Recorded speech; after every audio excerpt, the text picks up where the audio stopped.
outra pós-graduação, essa já em Finanças e Controladoria pela USP, literalmente me aventurando, que é uma praia completamente diferente, mas entendi que era um complemento legal para minha carreira e um conhecimento que eu sempre gostei de ter aqui, até aprofundando aqui projetos e análise interna na empresa.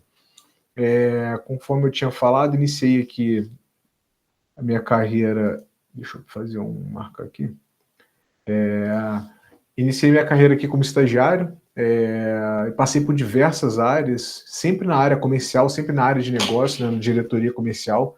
Eu fui efetivado ali como engenheiro de desenvolvimento na empresa, depois eu fui da parte de engenharia de processos industriais, literalmente, de entrar dentro das indústrias e acompanhar, olhar, criar oportunidades para essas indústrias, para que elas consumam ou aumentem o consumo de GLP dentro delas. Virei coordenador, aqui muito no Key Account, né, cuidando dos maiores contas de clientes da Supergasbras, sempre no B2B, quando a gente vende diretamente para o cliente final. Depois eu entrei aqui e absorvi a parte de inovações da empresa, fiquei um tempo também na parte corporativa de inovações, depois na parte de parcerias estratégicas com outras empresas, outros fornecedores, outras empresas que tinham sinergia com a gente para que a gente possa, em comum interesse, identificar clientes finais e levar algumas oportunidades para eles. E desde o ano passado, janeiro do ano passado, eu assumi aqui a área de licitações, em que a gente vende o GLP para órgãos públicos, de forma direta, né? Moro em Niterói, uma cidade do Rio de Janeiro, tenho 43 anos. Quem não teve a oportunidade de conhecer o Rio de Janeiro, eu acho que vale bastante a pena, é uma cidade bastante bonita e acolhedora. Então, quem ainda não conhece, coloquem aí na meta de vocês um dia conhecer, porque vale muito a pena. Falando um pouquinho aqui do que a gente vai abordar, né? Eu poderia ir direto aqui nesse ponto de falar das aplicações para geração de energia e as atuações. Só que eu acho que ficaria de uma forma muito direta. Olha, pega o GLP para aplicar aqui. Então, eu resolvi aqui trazer todo um contexto aqui, desde da origem do GLP, né? Um pouco das características, um pouquinho aqui do modal, que é o invasado e o granel. Realmente aqui uma trilha inicial para que a gente chegue ali na hora de falar da aplicação, vocês entendam um pouco sobre o que é o tal do gás LP ou GLP, beleza? Então a gente vai passar por esses temas, iniciando aqui pela institucional da Supergasbras. Nem sei se todos conhecem, mas a Supergasbras ela é de um grupo holandês, uma holding que chama SHV. A SHV ela tem algumas empresas e uma delas é a SHV Energy.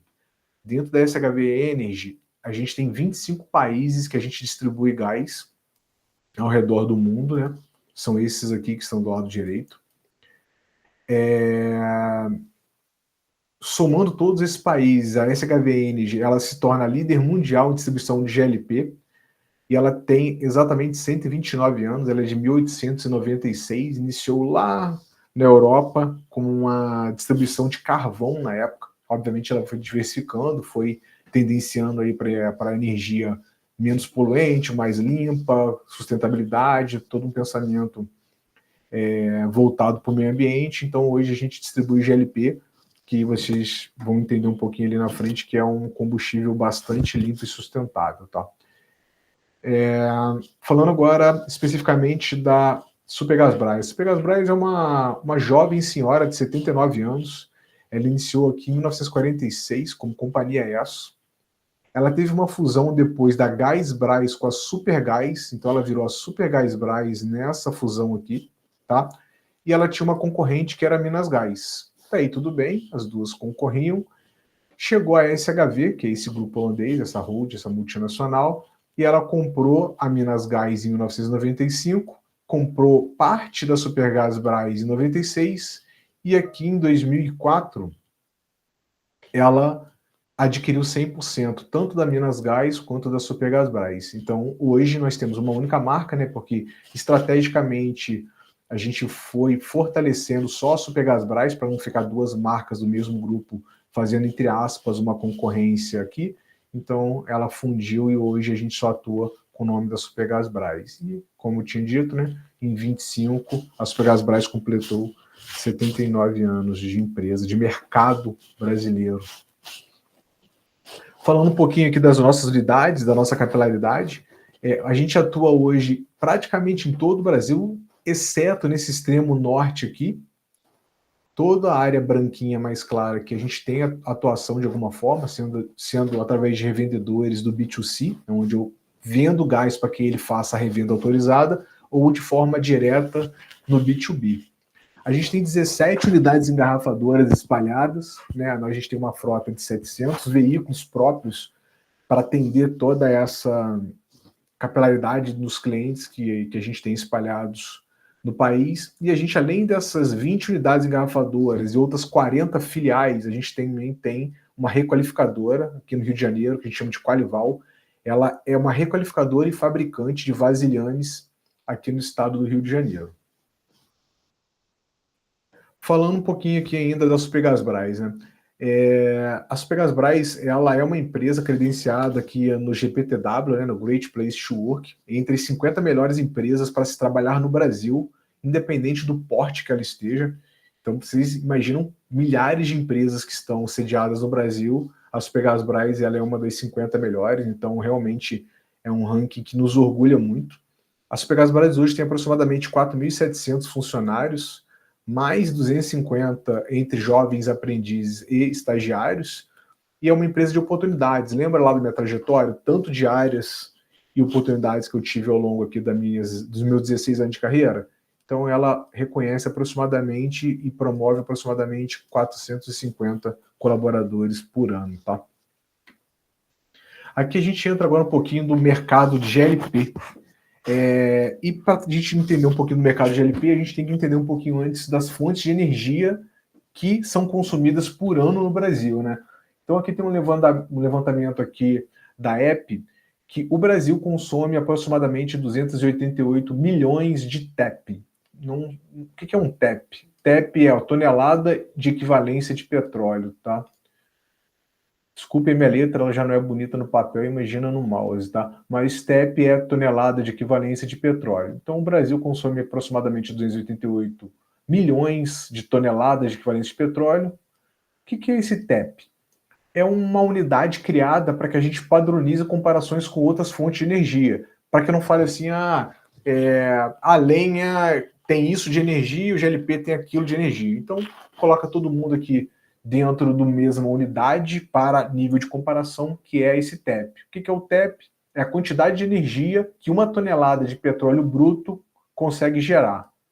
E é aproximadamente 42 gigajoules, equivalente a um TEP. Então, um TEP, 42 gigajoules, que é aproximadamente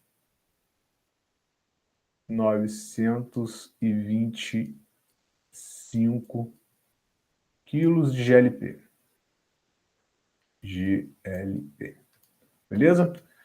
Então, aqui é mais para introduzir o conceito. Então, chegaram à conclusão que o Brasil consome 288 milhões de TEP, distribuído nessas diversas fontes de energia, tá? O GLP, ele está classificado aqui dentro, ó, que são os derivados de petróleo. E depois explodiram aqui em outro gráfico, esses 33% estão distribuídos nesse gráficozinho pizza aqui do lado direito. O GLP, ele representa 8% desses 33%, né, porque aqui passa a ser os 33,1%, que é as 95 milhões de toneladas de equivalente de petróleo. O GLP, ele representa 8% dentro desses 33%. Se a gente fizer uma analogia aqui, transformar quanto realmente o GLP consumiria dentro aqui desses 288 TEPs aqui, a gente teria aqui o GLP com aproximadamente 2,6%. GLP. O GLP seria 2,6% de um total. Obviamente que aqui vai tirar esse 2,6%, 30,5%. Por que eu estou chegando nessa conclusão? Olha que interessante a quantidade de oportunidades que o GLP tem e o Brasil de transformar energias poluentes em energias muito mais limpas. GLP 2,6. Olha a quantidade de carvão que o Brasil consome. É o dobro, praticamente o dobro do que consome em GLP. olha a quantidade de lenha que o Brasil ainda consome. 3,5 vezes a quantidade de GLP. E olha que quando a gente se depara com energéticos de fontes renováveis, é menor que a lenha, pouco maior do que um carvão. Então olha o quanto de oportunidade que a gente ainda tem aqui de transformar essas energias aqui em energia mais limpa, como gás natural, GLP, biocombustíveis, entre outros, tá? Passando um pouquinho aqui, falando ainda do mercado de GLP, isso aqui são os grandes números do mercado. Nós temos aproximadamente 125 milhões, nós, o mercado, tá? 125 milhões de cilindros que circulam de P13. P13 é aquele botijãozinho pequenininho, normalmente que fica do lado do fogão residencial das donas de casa. A gente carinhosamente fala que é da dona de casa, mas é de uma residência, de uma casa convencional. Então circulam-se 125 milhões de vasilhames no mercado. Por mês, quase 34 milhões de famílias são abastecidas com P13. O Brasil deve ter aproximadamente, chutaria aí, 55 a 60 milhões de residências. Então você imagina que mais da metade das residências todo mês recebe um P13 de uma dessas 20 distribuidoras, que a Supergasbras é uma dessas 20 distribuidoras, tá? São aproximadamente 58 mil revendedores autorizados, são aqueles revendedores que eu falei do B2C, que eu, Supergasbras, entrego para que eles façam a revenda de forma autorizada, ou eu também posso entregar de forma direta no B2B, tá? Olha que interessante esse número aqui. O GLP tem 100% de capilaridade no Brasil. Nem os Correios têm a mesma capilaridade do GLP no Brasil. Se vocês tiverem noção de como é a capilaridade dele no Amazonas, por exemplo, se atravessa de balsa durante 2 dias para chegar a GLP em algumas dessas comunidades aqui costeiras, aqui por exemplo, do Amazonas. Então é bacana, porque é o produto que mais tem capilaridade no Brasil, é o GLP, onde nenhum correio consegue chegar, né? 91% dos lares consomem GLP, tem muito lar ainda que consome lenha, inclusive tem um programa no momento ali que está discutindo, né, o gás para todos, exatamente para tentar diminuir que o consumidor final, a dona de casa, consuma lenha dentro da própria casa. Lenha é um produto realmente muito poluente, que pode causar danos à saúde aí a curto e médio prazo. São gerados 380 mil empregos de forma direta e indireta, então é bastante significativo aqui em relação aos empregos no Brasil, né? Agora, falando efetivamente aqui do GLP, né? De onde vem? Rafael, de onde... eu acho que a Vitória levantou a mão. Fica à vontade, Vitória. Vitória, foi sem querer ou tem alguma dúvida?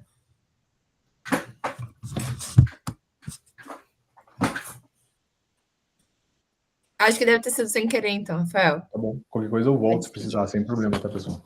Ah, ela falou aqui que foi sem querer. Tá bom.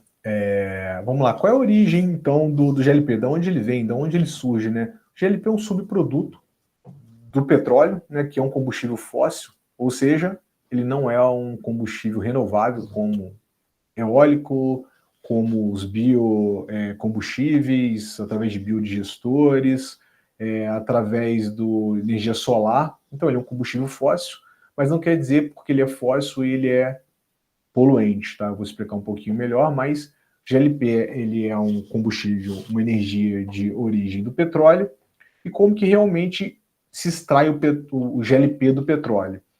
Tem aqui uma destilação, né, uma coluna de destilação atmosférica, onde é inserido aqui o petróleo bruto, sem nenhum tipo de tratamento.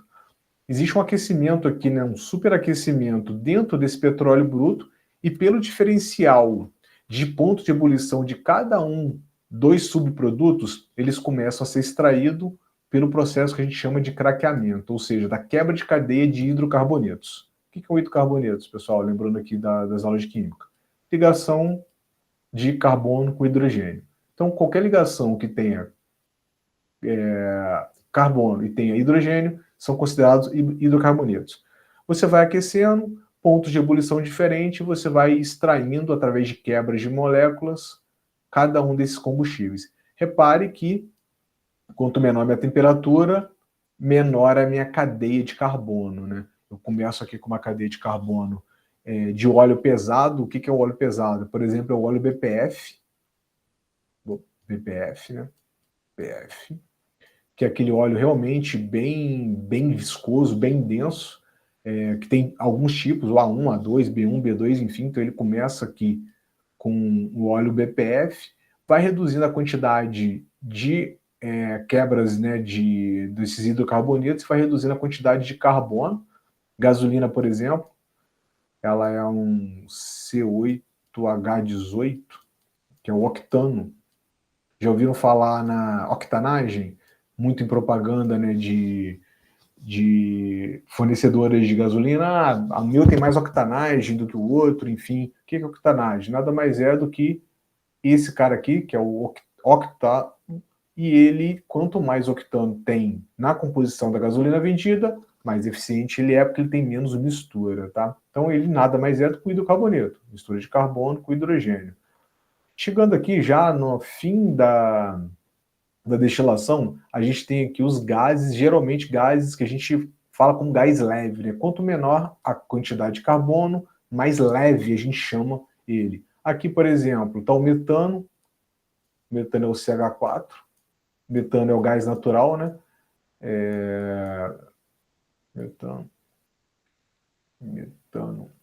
Metano é o CH4, que é o gás natural, sendo gasoduto, sendo GNL, que é o gás natural liquefeito, ou gás natural comprimido, não importa.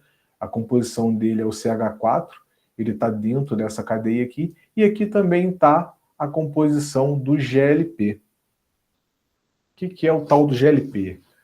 Gás com efeito de petróleo, gás LP, GLP, vulgarmente, não vulgarmente divulgado, tá? Mas vulgarmente conhecido como gás de cozinha. O que é esse cara? Esse cara aqui é uma mistura de alguns hidrocarbonetos. Ele não é uma composição única, ele não é um único subproduto, né? Ele é uma mistura de vários hidrocarbonetos, principalmente o propano e o butano, tá?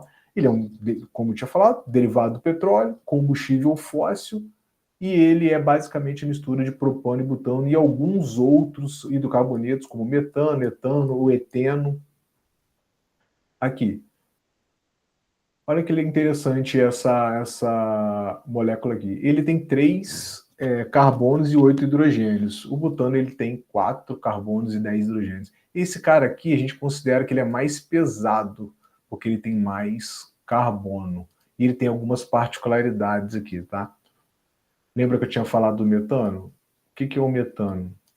É o CH4, ele é isso aqui, ó.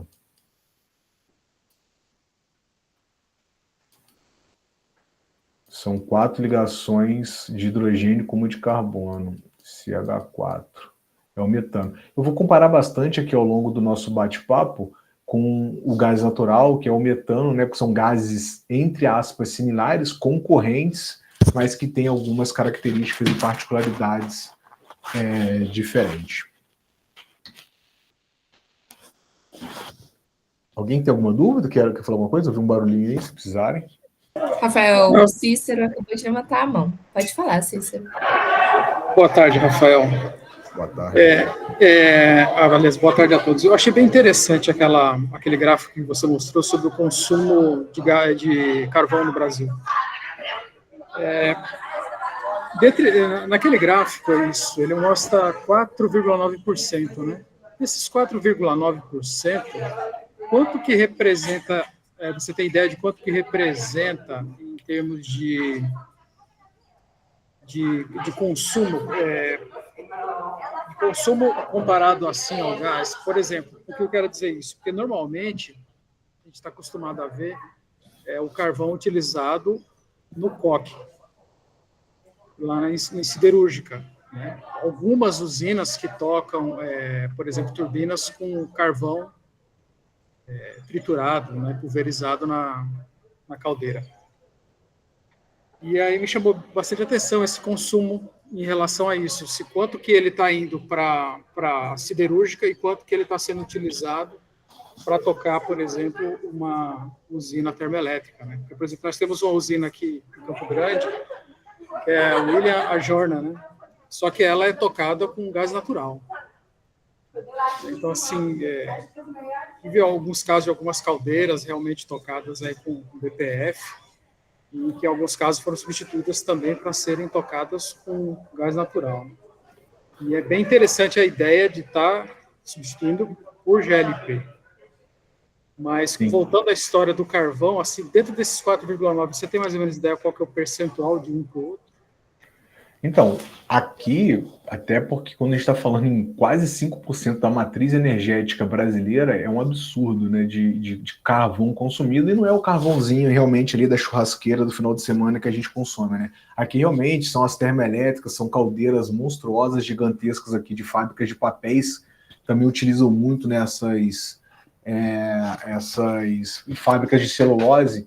E aqui a gente também tem algumas grandes empresas, geralmente quando ela fica bem afastada, bem no interior, onde o desmatamento acontece, ele consegue inclusive comprar de forma irregular e mais barata, isso incentiva que ele, e tem pouca regulamentação, né? Ele incentiva inclusive ali essa utilização do carvão. Mas eu diria aqui que grande parte desse carvão aqui ainda é a geração aqui de termoelétricas, tá? E ela está, sim, com o movimento de, por exemplo, até porque, assim, o carvão ele está cada vez menos autossuficiente. A gente tem hoje, né, maior meio de comunicação, maior regulamentação da utilização de madeireiras e venda de lenha ilegal. Então, o que as empresas estão fazendo? Elas estão precisando fazer, nem que seja de forma de backup ou de complemento, geração de energia através de outros energéticos. Aí entra o gás natural, o GNL, para quando você não tem um gasoduto, né, que é o gás natural liquefeito, que você leva ele através de um veículo criogênico. Vou falar um pouquinho mais lá na frente sobre isso. Então, tem algumas alternativas, sim, de complementar ou até de substituir esses dois caras aqui, ó. A lenha, geralmente, é para volumes de caldeiras de empresas, tá? São caldeiras ali a médio porte, mas o carvão não. O carvão realmente ali é aquela parte hidrelétrica de geração de energia, muito lá no Nordeste e parte de Centro-Oeste.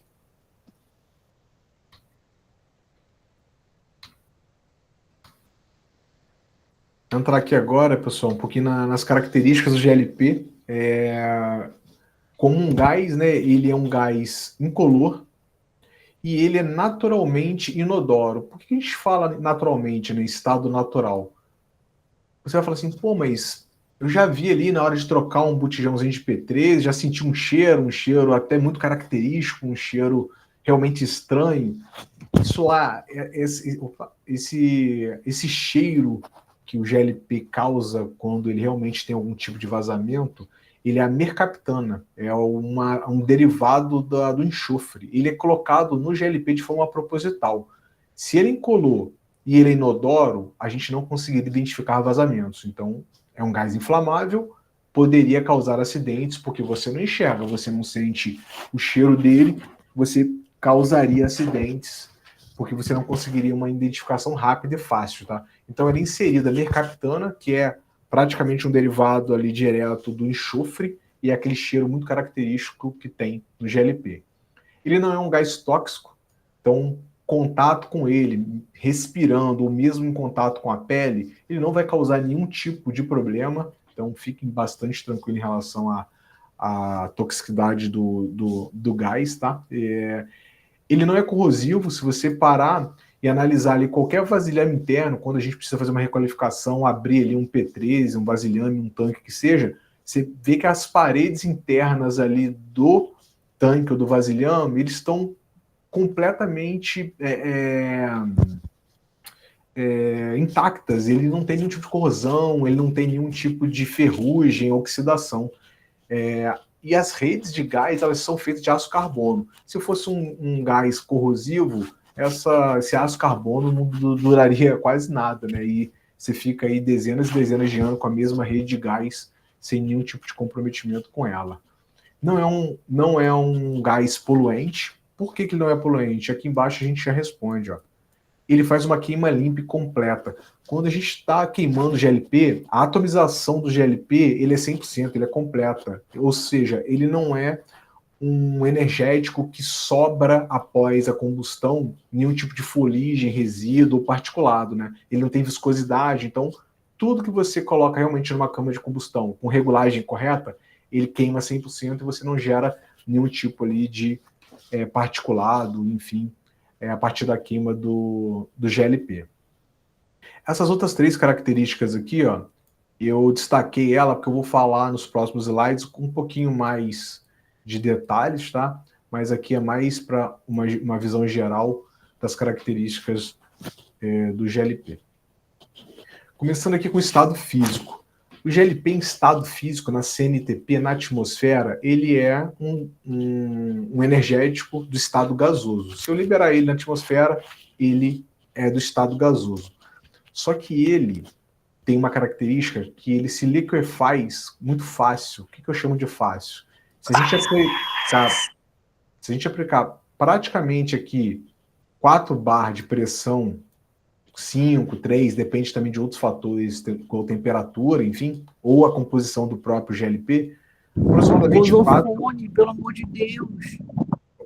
Se a gente aplicar aproximadamente 4 bar aqui, dentro de um vaso de pressão que não tenha nenhum tipo de vazamento, ele liquefaz. E 4 bar, se a gente parar para pensar, não é uma pressão muito alta, não é uma pressão tão extraordinária, né? Para vocês terem uma referência, o metano, que é o gás natural, ele é aproximadamente 220 bar que ele é armazenado no veículo. Vocês já viram quando você tem um veículo a gás natural, você tem lá um cilindro, geralmente que fica atrás do carro, embaixo às vezes, mas geralmente atrás, e você vai no posto, e o posto coloca aquele gás natural com aproximadamente 220 bar de pressão. Olha a diferença de pressão de 4 para 220. É um negócio monstruoso. E olha a particularidade aqui do gás natural. Mesmo com 220 bar de pressão, ele não liquefaz. Ele continua da forma gasosa, porque ele é um gás com moléculas bem mais simples do que aquela complexidade da molécula do GLP. O gás natural ele só se liquefaz com criogenia. Tá? Eu preciso submeter a mais ou menos menos 163 graus Celsius para que ele se liquefaça dentro de um vaso de pressão. Então, quando eu não tenho gasodutos próximos ali do meu atendimento, eu preciso levar esse GN, esse gás natural, de forma liquefeita. Isso fica caro. Por quê? Eu preciso Rafael, ter... me fode. Oi? Oi? Oi? Desculpa, não sei se alguém quis falar alguma coisa, mas eu não ouvi. Vamos lá. Qualquer coisa pode interromper, tá, pessoal? Que eu não consegui ouvir. Então, para eu ter um gás natural consumido em algum lugar que eu não tenha a rede de gás, gasoduto, né, que são as concessões ali, eu preciso ter um resfriamento a menos 163 graus Celsius. Então, o veículo precisa ser um veículo criogênico, ou seja, manter essa temperatura, e na hora que eu vou armazenar esse gás natural de forma criogênica, eu também preciso ter toda uma estrutura de criogenia no cliente. Isso se torna caro. É um gás muito similar ao GLP, mas por essa particularidade dele não liquefazer, ele tem essa desvantagem. Ou você tem um gasoduto para atender, ou você tem que levar ele de forma liquefeita através de criogenia, e ele acaba ficando caro por isso. Voltando aqui para o GLP. Dentro de um tanque, aqui é uma figurinha, uma representação do que a gente chama de P190, a gente vai falar um pouquinho mais lá, tá? Esse carinha aqui, ó. A gente, em todo abastecimento, a gente abastece com essa pressão, um pouco mais de 4 bar, ele liquefaz 85% do volume e 15% eu deixo ele na forma de vapor. Por quê?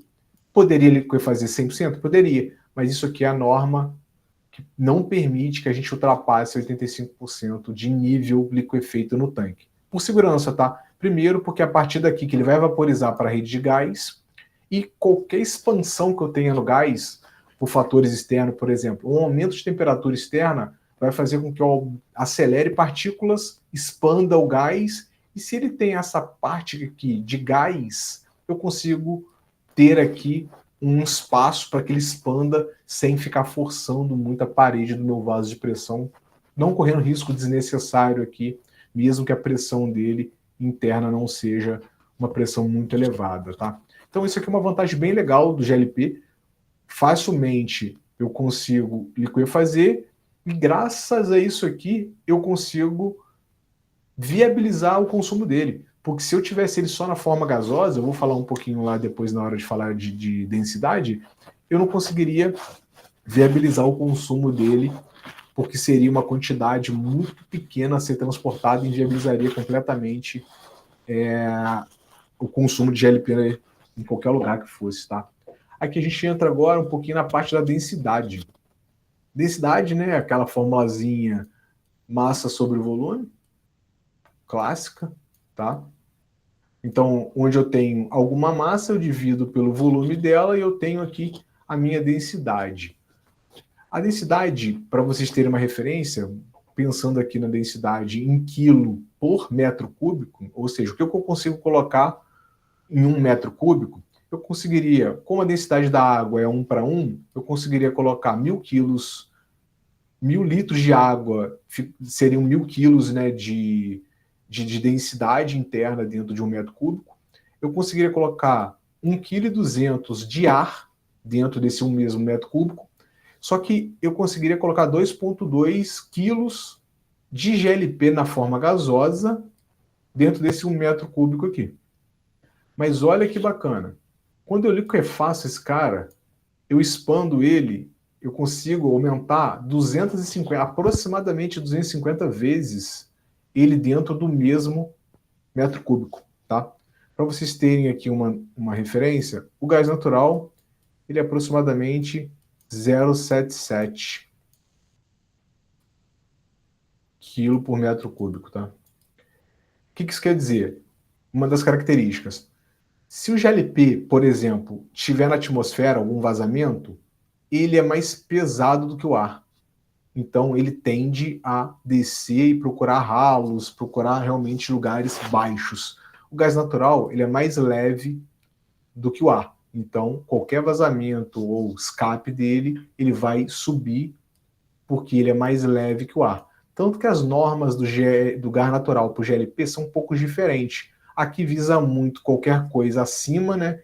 Então, quando você tem ali, por exemplo, o gás natural instalado dentro de um apartamento, você tem uma obrigatoriedade de ter aquele basculante fixado e aberto. Por quê? Um vazamento de gás natural, ele vai procurar um lugar alto, ele vai vazar e sair do seu apartamento para evitar qualquer tipo de incidente pelo basculante. O GLP não, ele já é mais preocupado com as partes terrestres, tá? E aqui a gente fala um pouquinho sobre esse fator, né? Como que eu consigo, e graças a essa compressibilidade, que eu consigo colocar no mesmo local aproximadamente 250 vezes o meu combustível. Nada mais é do que um fator de expansão, é a densidade do líquido sobre a densidade do vapor. Então eu tenho a densidade média do líquido, 550, eu tenho a do vapor, e eu tenho aqui um fator de expansão de 250 vezes. Repare que eu falo muito em aproximado, né? Lembra que a gente comentou lá que o GLP ele é uma composição de vários hidrocarbonetos?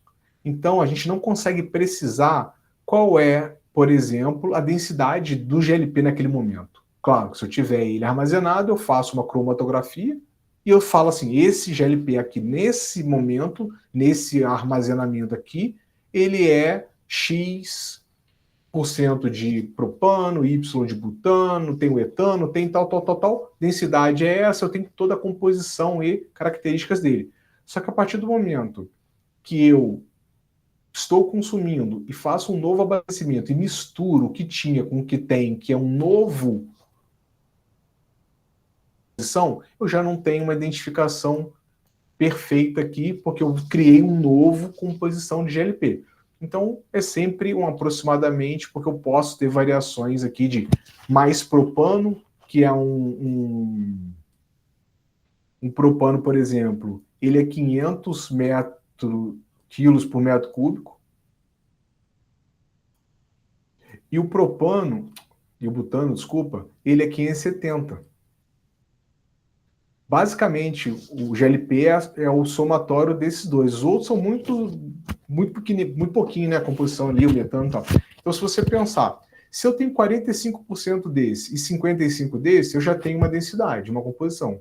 Se eu tenho 50 e 50, eu tenho uma outra. 49 e 50, eu tenho uma infinidade de análise combinatória para uma composição de GLP, ainda mais se eu considerar os outros hidrocarbonetos, tá? Então aqui é mais para vocês entenderem que as características, a densidade é muito importante, porque ele torna um gás acessível para que eu possa transportá-lo numa quantidade grande, liquefeito, e viabilizar o consumo dele. Vocês imaginam aquele vasilhamezinho, né, o botijãozinho, que ele tem 13 quilos, que normalmente se consome dentro de casa, ele liquefeito, ele tem uma massa de 13 quilos. Se eu só tivesse fase vapor, ele teria 50 gramas. Você teria, ao fazer um almoço, você teria de 3 a 4 trocas de GLP para fazer um almoço. Você teria que, imagina, você trocar 4 vezes um botijão, porque ele só tem 50 gramas de capacidade para fazer um almoço. Nem vou entrar aqui no mérito de vaporização, tá? Tô pensando mais aqui só no mérito de capacidade armazenada para que seja viável ou não, tá? Então seria algo inviável se eu não conseguisse liquefazer esse cara. Entrando aqui agora na última característica, a gente vai detalhar mais um pouquinho, é o poder calorífico. O que é o poder calorífico? É a quantidade de energia que uma massa, um corpo tem, que ele possa se desprender, né? Possa dissipar em forma de energia. E o GLP, dentre os energéticos convencionais, ele é o que tem maior poder calorífico quando se compara tudo na mesma base, né? Na mesma unidade. Uma referência, 1 kg de GLP, ele equivale de 3 a 5 kg de lenha. Por que a variação da lenha? Depende da umidade da lenha, depende da densidade da lenha. Obviamente, um pinus é muito menos denso e leve e tem menos poder calorífico do que uma maçaranduba. Então, normalmente, a gente tem esse target aqui de 3 a 5 quilos para 1 kg de GLP. Carvão idem, né? A explicação é muito similar, de 1,5 kg a 2 kg. O gás natural, que é lá o GN, ou metano, ou CH4, ele tem aproximadamente 25% a mais de poder calorífico do que o gás natural. Óleo em geral, diesel, BPF, que tem mais ou menos a mesma quantidade de poder calorífico, é 1,33 quilos para 1 kg de GLP. E a eletricidade, né, 1 kg de GLP equivale a 13,8 kWh de eletricidade.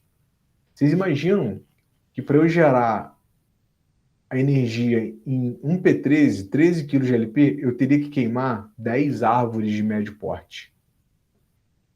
Então, para vocês terem uma noção de como que esse cara aqui, ó, pode contribuir aí com uma transição energética limpa, sustentável, mesmo não sendo um combustível renovável, é um combustível fóssil, mas ele é um combustível de queima limpa, ele emite pouquíssimos gases poluentes.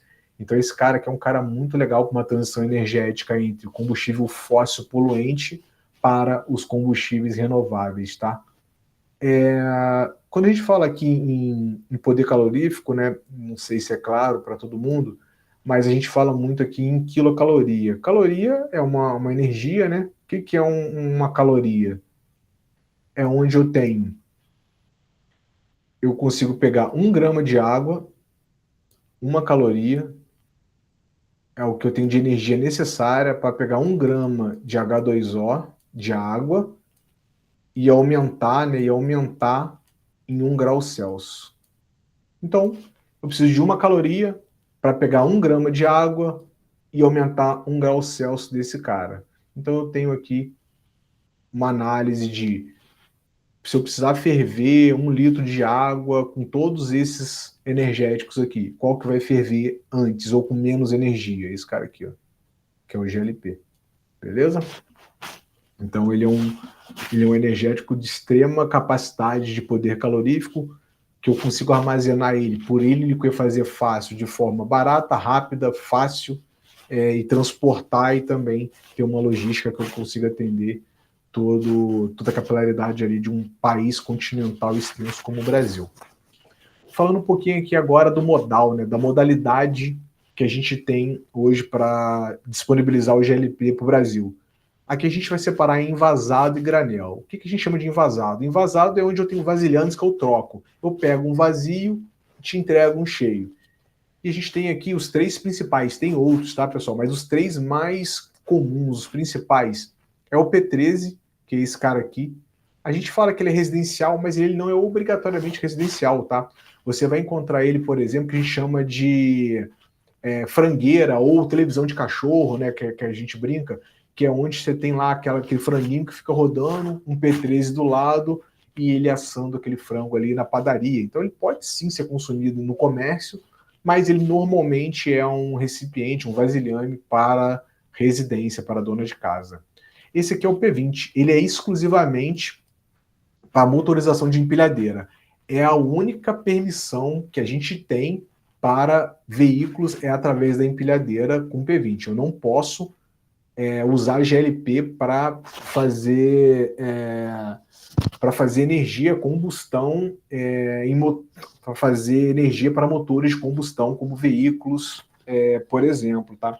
Rafael, isso é porque não pode, não serve, não é bom? Não. Isso é uma restrição da ANP.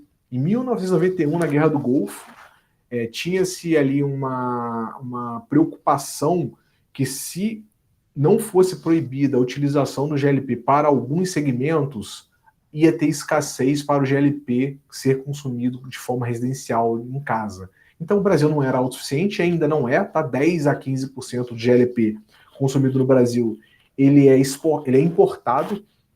Então na época lá, tinha essa preocupação de se eu liberar para algumas atividades, eu vou acabar faltando gás para a finalidade, por exemplo, residencial. Então é uma restrição, na época, meio que política, visando uma autossuficiência, e ela está até hoje, por exemplo, para motorização, para alguns outros segmentos, tipo aquecimento de água de piscina de forma direta.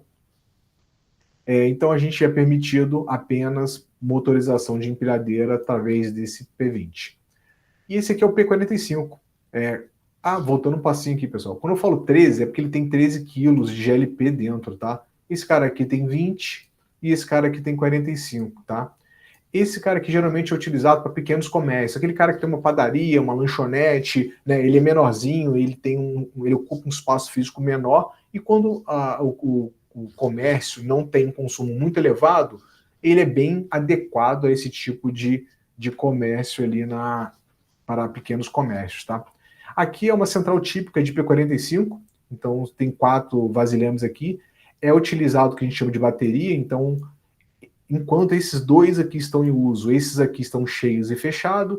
Quando esses 2 aqui acabam, eles fecham aqui uma válvula esférica, abre aqui, começa a utilizar o do lado direito, liga para a gente pega, chega com esse veículo aqui, né, um parecido com esse, entrega esses 2 que estão vazios e recolhe os vazios, entrega 2 cheios, e ele continua utilizando aqui, isso vira um ciclo. Quando acabar do lado direito, esse aqui está cheio, e ele vai invertendo e consumindo.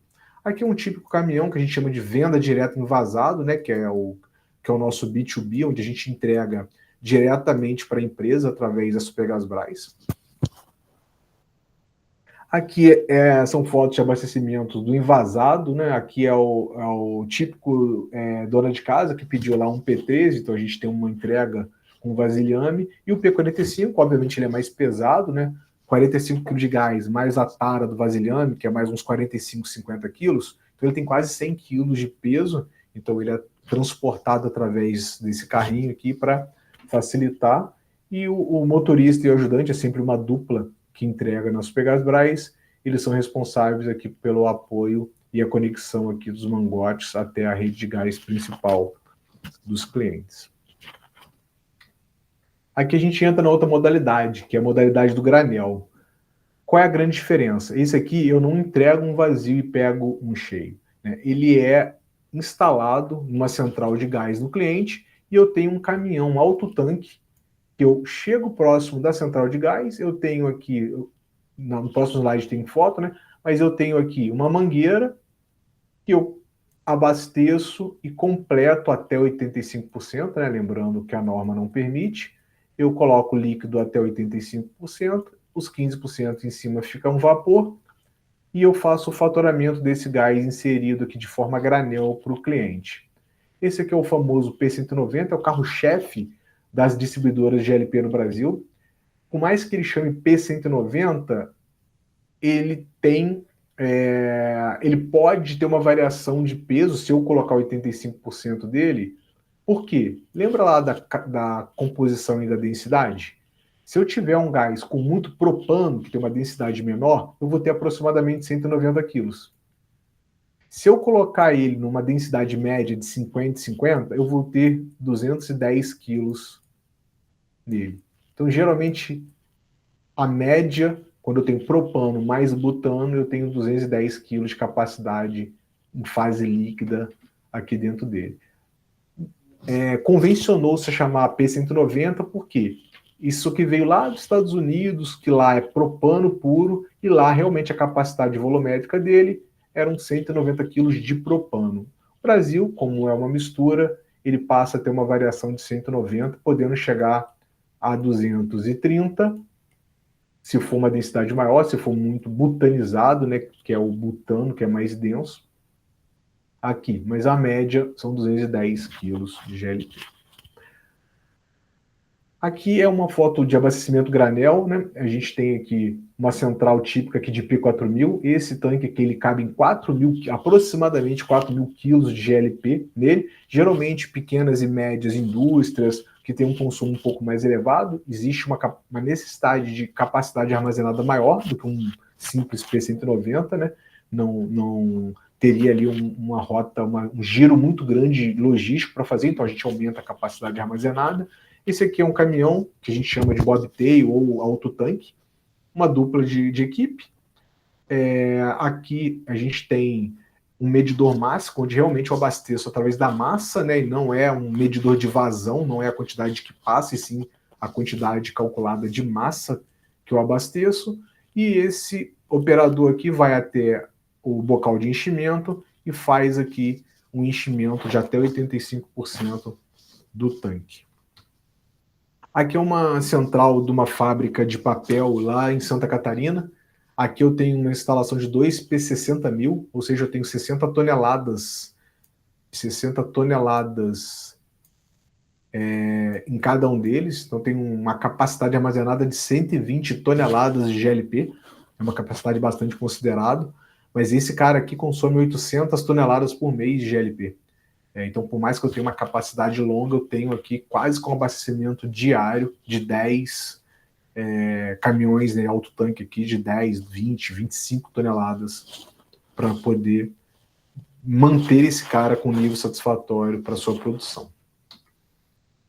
Agora aqui a gente entra, depois de falar um pouquinho aí das particularidades e do mercado, aqui a gente tem exatamente as atuações, né, quais são os segmentos, aplicações que o GLP tem dentro dos segmentos.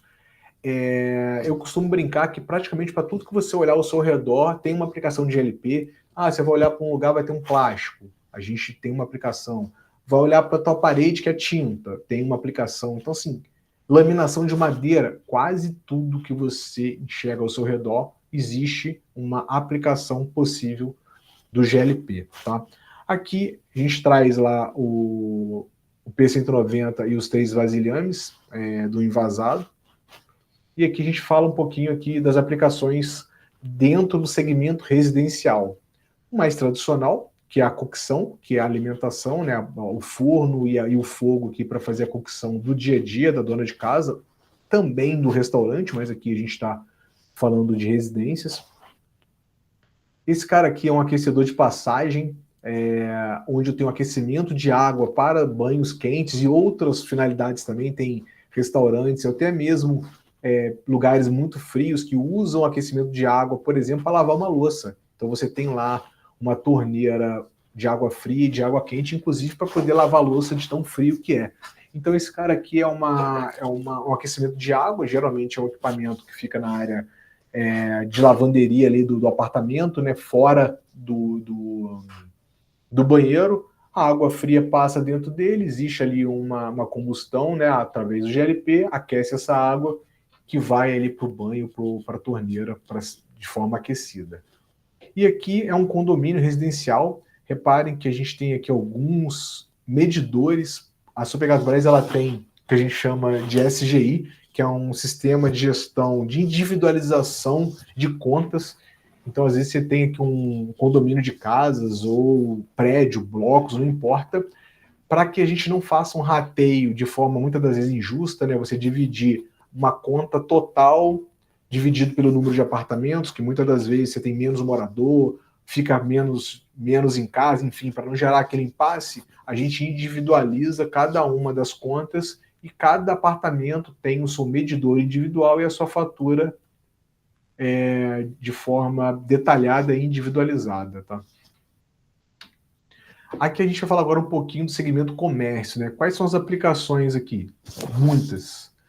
Eu tenho aqui, por exemplo, um boiler, hotéis, motéis, algumas lavanderias, inclusive, né? Ele é um acumulador, ele é um aquecedor e acumulador de água, tem um prestotatozinho, faz o controle da temperatura, então você seta lá o que você quer, quando ele chega na temperatura mínima ali, ele arma, liga o boiler, aquece a água, e quando ele chega numa temperatura que você setou, ele desarma e fica fazendo esse controle para você sempre ter uma água quente de forma centralizada a qualquer momento. Diferente da questão de passagem, que você liga, ele passa a água fria primeiro, começa a aquecer e você tem um delayzinho até chegar a água quente inicial para você e depois ela fica constantemente quente. Aqui não, aqui você já tem uma centralização e ele está armazenando a água de forma quente. Um outro exemplo aqui, panificação. Aqui eu tenho um forno de panificação, onde literalmente são produzidos os pães aqui em padarias e algumas mercearias, mercados, através do GLP.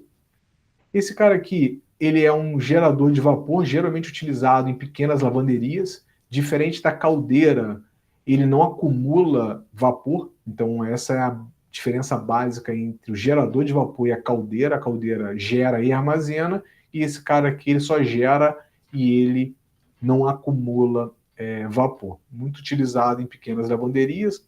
Aqui a gente tem o que a gente chama de fogão industrial, muito utilizado em restaurantes, em cozinhas industriais, onde você realmente precisa de muitas bocas e de bocas grandes, que realmente tem uma cocção rápida, né? Porque aqui são cozinhados ali, às vezes, uma quantidade muito grande de refeições diárias, então precisa realmente dessa estrutura. E aqui é uma calandra, geralmente utilizada também em hotéis, motéis que tem a lavanderia própria, ou até em lavanderias específicas, né? É uma forma de passar ali o tecido através de uma calandra que também é aquecida a GLP. Falando um pouquinho da indústria, o segmento industrial, também são infinitas as aplicações, trouxe alguns exemplos aqui para ilustrar. Essa aqui é uma usina de asfalto. Dentro da usina de asfalto a gente tem duas aplicações de GLP. Uma é o aquecimento do fluido térmico, então a gente, através do fluido térmico, a gente mantém o CAP, que é aquele cimento asfáltico de petróleo, né, aquele piche, aquele pretinho mesmo que é viscoso e gruda, ele precisa ser mantido aquecido, então a gente tem um queimador que ele mantém esse fluido térmico, esse CAP aquecido, e o outro, um queimador principal, mais robusto, é nesse secador rotativo aqui, ó, que onde vem os agregados, mistura com CAP, você tem um queimador realmente muito mais potente aqui, que você pega de forma direta nos agregados, na brita, dependendo da composição do asfalto que queiram fazer, você tem a mistura dele com CAP e você consegue fazer aquela massa asfáltica, né, que é o CBQU, concreto bituminoso usinado a quente, vulgo asfalto. Aqui, ó, na foto aqui, estão armazenados onde se armazena as britas, né? Geralmente brita 0, 1, 2, 3, aí depende do asfalto que você queira fazer, você faz a concentração dos agregados que você queira. Esse do lado direito aqui é um processo de rotomoldagem, normalmente utilizado para caixa d'água, mas pode ser de piscinas ou outros vasilhames de grande porte que você queira fazer que tenha uma resistência alta, você abre uma comporta dessa aqui e joga um polímero, o polímero que você vai utilizar, dentro de cada uma delas. Aqui, você vai abrir essas duas portas grandes tipo uma câmara de combustão, tem queimadores aqui que mantém esse ambiente aqui quente. Essas duas portas vão abrir, essa lança vai entrar e aqui ele vai fazer praticamente uma translação e rotação no próprio eixo desse pistão, para que, com a temperatura que está ali dentro, o polímero começa a espalhar e começa a criar aquela forma que vai gerar tipo uma caixa d'água dessa aqui, ó. Isso é um processo de rotomoldagem, também utilizado com GLP. Isso aqui é o ox-corte, são cortes realmente em chapas de metal, qualquer tipo de ferro, ou desempenho, quando eu preciso aquecer uma chapa para fazer o empeno, o desempenho dela. Mas essa foto aqui é um ox-corte, onde ele precisa fazer cortes aqui em determinado metal. Normalmente aqui ou você faz com GLP ou com acetileno, que é o grande concorrente nosso, pelo poder calorífico também alto, ele é utilizado aqui em ox-corte, mas forma mais barata, viável e econômica, e é o GLP, tá? Aqui é aquela empilhadeira que eu tinha comentado com vocês, né? Ela é acoplada aqui na parte de trás para fazer a combustão e motorização da empilhadeira. Existem empilhadeiras também a eletricidade, ou até mesmo gasolina, mas bem comum vocês identificarem empilhadeiras a combustão do GLP. E essa última foto aqui é da metalurgia, né? Dentro da metalurgia temos várias aplicações do GLP, fundição, laminação, forjaria, então várias são as aplicações dentro da metalurgia, exatamente para que eu faça ali um derretimento ou uma gusa do metal, para que eu possa forjar, laminar, fazer uma fundição ali do metal. E aqui agora, por último, e não menos importante, o segmento do agronegócio. Também temos algumas aplicações, trago aqui algumas das principais. Essa primeira foto aqui é uma torrefação de café, então eu utilizo o GLP. Quais vantagens que tem aqui? Eu consigo fazer um controle de temperatura bem linear do que eu quero gerar de temperatura aqui com GLP. Além eu já não consigo. Além eu teria que ir jogando, uma hora ela está 80 graus, outra hora está 120, aí está acabando, eu taco mais duas e ela vai a 200. Eu não consigo ter um controle eficiente dessa temperatura. Com GLP eu já tenho equipamentos, eu consigo fazer de forma bem homogênea e linear essa temperatura, então isso faz um diferencial na hora de fazer torrefação de grãos, tá? Essa parte de baixo aqui é uma secagem de grãos, né, através do GLP, então eu tenho aqui um silo secador, e eu tenho diversos tipos de secagem aqui, milho, soja, entre outros, que eu faço também com o GLP, um grande concorrente que nós temos nesse caso, né, como são geralmente lugares mais afastados de interior, que não chega o gasoduto de gás natural, geralmente o nosso concorrente principal é a lenha, mas com os mesmos benefícios. Ela é bem mais barata, obviamente, né, porém ela tem algumas desvantagens, que é esse controle de temperatura, um volume muito grande de armazenamento. Lembra que eu falei, para 1 kg de GLP, né, aqui, ó, por exemplo, eu tenho 6 P190 numa área pequenininha. Multiplica isso aqui para a quantidade de metros cúbicos de lenha que eu precisaria ter armazenado para fazer essa mesma quantidade de energia. Seria um negócio absurdo. Questões também aqui de ergonomia, de animais peçonhentos que armazenam dentro aqui do acúmulo de lenhas, como escorpião, aranha, enfim. Então aqui eu tenho um exemplo de secagem de grãos através do GLP num silo secador.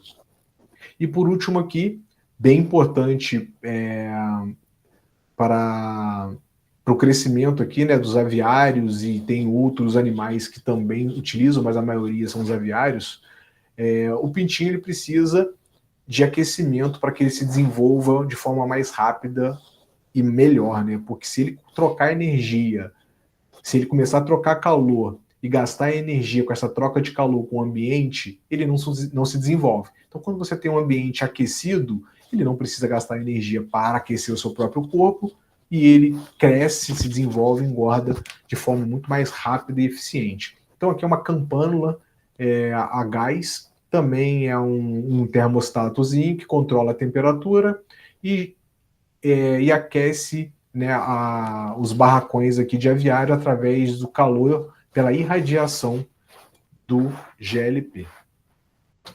E por último, pessoal, aqui o último slide, não é para entrar no mérito aqui de normas, mas aqui é mais para vocês entenderem o quanto que a gente é avaliado, regulado e o quanto que o GLP é seguro para a utilização, tá? Aqui alguns exemplos de alguns órgãos que são órgãos fiscalizadores: Corpo de Bombeiro, Defesa do Consumidor, Secretarias de Meio Ambiente e Fazenda. A gente tem uma regulação muito forte aqui, tanto da ANP quanto do Inmetro, e a gente tem regras básicas, normas muito claras que a gente obrigatoriamente segue através da ABNT, que é a Associação Brasileira de Normas Técnicas, e algumas NBRs, que são as principais, que eu cito, são muitas, tá? Mas eu cito algumas aqui, NBRs aqui, a principal nossa é a 13523, mas como eu coloquei um reticência aqui, são várias elas. Aqui é uma central típica de 2P190, e aqui é uma ilustração dos afastamentos necessários para uma central de 2P190. Por exemplo, eu tenho que estar distante 3 metros de árvore, porque a árvore é uma madeira é um inflamável, então eu tenho que distanciar, e eu tenho distanciamento, por exemplo, aqui de 1 metro de ralos e canaletas. Lembra que eu falei? O GLP é mais denso que o ar, se qualquer vazamento que tiver aqui o escape, ele vai procurar exatamente esses caras aqui, ralos e lugares baixos para poder se expandir. Então, a gente tem todo um cuidado, e aqui estão outros exemplos aqui de vários afastamentos necessários, mas o slide aqui é mais para trazer para vocês aqui uma dimensão de quanto a gente segue restrições, normas e acompanhamentos de vários órgãos, para que a gente realmente tenha ali uma segurança de manipular um combustível inflamável e, se não for bem utilizado, pode sim ter algum perigo no seu manuseio. Pessoal, era isso. Se vocês tiverem alguma dúvida, eu estou à disposição. Caso tenha algum comentário, alguém queira falar alguma coisa.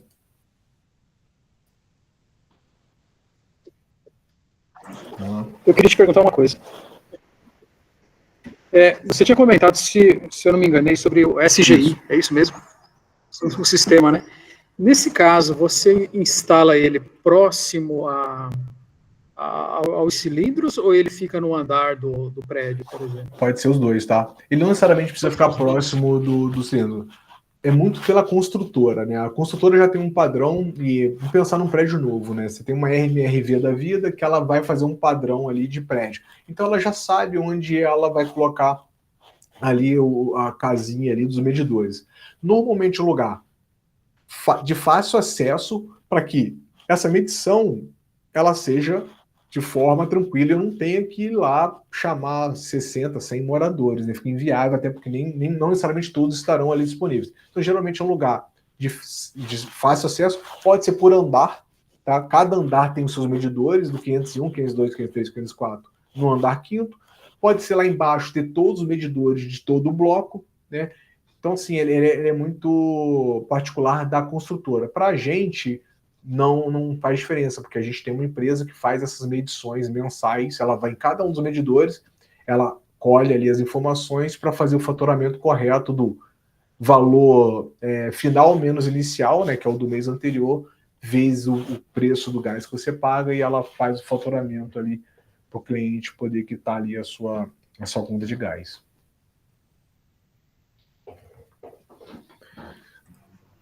Rafael, eu tenho uma dúvida. O botijão, ele tem validade? Não. Ele, na verdade, ele tem prazo de inspeções, né? Ele não tem uma validade de fez esse tempo, eu preciso descartá-lo. O P190, ele é fabricado, a primeira requalificação dele é com 15 anos de fabricado e depois a cada 10 anos. Então, fabriquei ele hoje, 15 anos eu faço a primeira requalificação e depois de 10 em 10 anos eu sou obrigado a requalificá-lo. Enquanto ele estiver em bom estado, com essa requalificação, não tiver nenhum apontamento de perda de parede ou nenhum problema em trinque, não, tal, ele é requalificado, volta para o mercado por mais 10 anos. Obviamente que, principalmente o P13, chega em determinado estado que a gente sucateia ele porque ele não consegue ser requalificado, né? Ele realmente pega lugares de praia, muita oxidação, umidade, ele não por dentro, mas ele por fora, ele começa a ter uma corrosão pelo ambiente externo, então foi para requalificação, identificou que não é possível, não está seguro, a gente sucateia e fabrica outro para repor. Então não tem prazo de validade, mas sim tem verificações. Citei o P190, quanto maior o tanque, mais restrito ele fica a NR. O P190 ele não precisa da NR13, da inspeção interna e externa do vaso de pressão.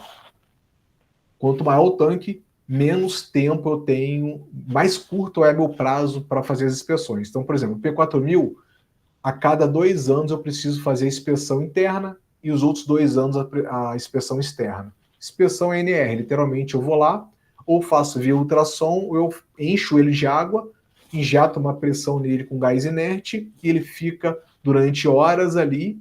Se o manômetro dele, da pressão, tiver linear e que não tiver nenhum ponteiro mexido, ou seja, não tem nenhum tipo de vazamento, ele é liberado. Então, dependendo da capacidade do tanque, a cada 2 anos eu preciso fazer NR, que é uma maneira de identificar que não existe nenhum problema para que eu continue mantendo ele em funcionamento.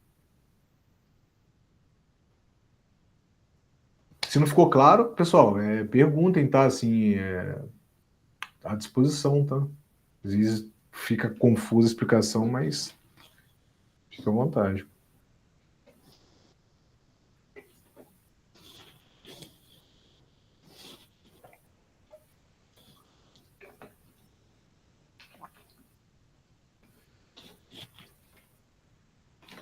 Mais alguma? Conheciam os Pegasbras, pessoal? Todos familiarizados? Passaram a conhecer agora?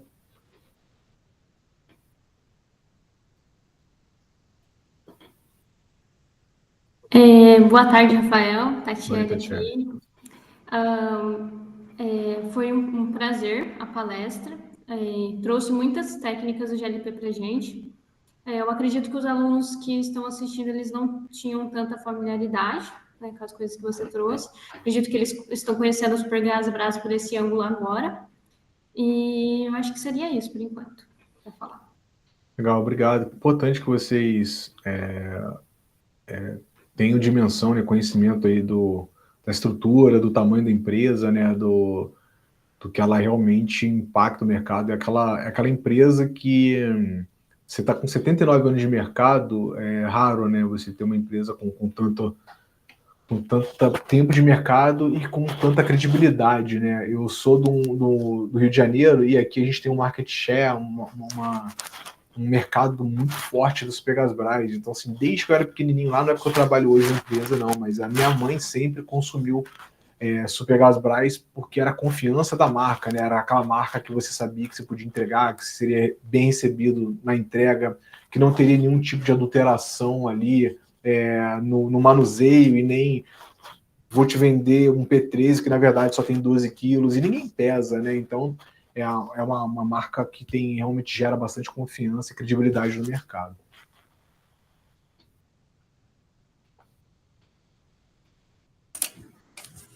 Bom, pessoal, acho que se ninguém tem dúvidas, a gente pode encerrar por aqui. Queria agradecer a todos vocês pela presença, a Ianca também, por esse contato junto com a Empower, que é o nosso fornecedor que faz esse contato, e principalmente também ao Rafael, por ter aceitado fazer essa palestra para a gente.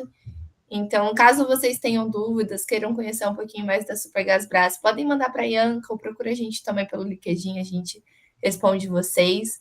E caso vocês tenham interesse em participar também da Super, algum programa, seja o trainee, programas de estágio, que são os nossos programas de porta de entrada, a gente tem várias informações na nossa página, na página da Cross, que é a nossa parceira tanto para trainee quanto estágio. E lembrando que o programa de estágio a gente não... qual que é a cidade de vocês mesmo, que vocês estão? A gente está em Campo Grande, em Mato Grosso do Sul. A gente tem uma unidade em Campo Grande, então temos vagas de estágio também na unidade. Caso vocês tenham interesse, fiquem ligados que o nosso programa de estágio, apesar de ter 2 ondas no começo e agora no meio do ano, nosso programa fica aberto todo ano com vagas acontecendo a todo instante. Então, se vocês quiserem ser super, procurem as nossas redes sociais, as nossas páginas, ou podem me chamar também, tá? Caso tenham alguma dúvida, a gente está à disposição. Obrigada, viu, pessoal, pela oportunidade.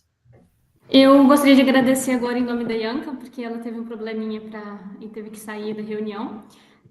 Eu sou Tatiele, né, já tinha falado, eu sou presidente do ramo e vice da Ianca na PELS.